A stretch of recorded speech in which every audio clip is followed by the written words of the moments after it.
Nasunog ang siyam na bahay sa Tarlac dahil umano sa pinaglaruang kalan ng ilang bata. Naka-alerto si Jasmine Gabriel Galban.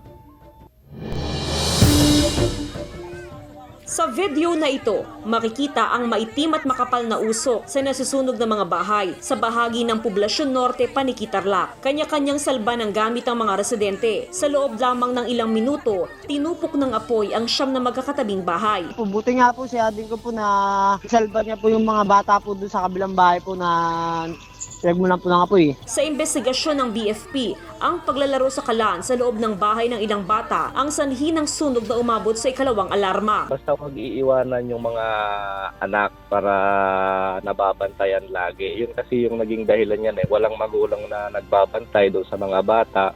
So nung naglaro sila doon sa kalan, sinindihan yung kalan nila, nakikita siguro yung magulang na ganun yung ginagawa, ginaya. So, hindi sila nagabayan. Wala namang nasaktan sa insidente. Pansamantalang nakatuloy sa covered court ng barangay ang apat na pamilya.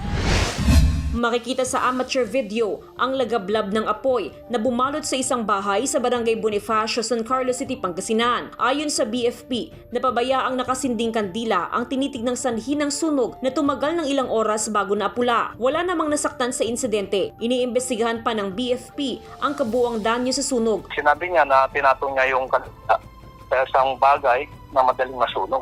Kung saan nakalimutan na nila. Kaya yun ang parang cause na tinitignan natin ng apoy. Paalala ng BFP na huwag iwanang nakasindi ang kandila upang makaiwas sa kahalintulad na insidente. Jasmine Gabriel Galban, Balitang Amyanan.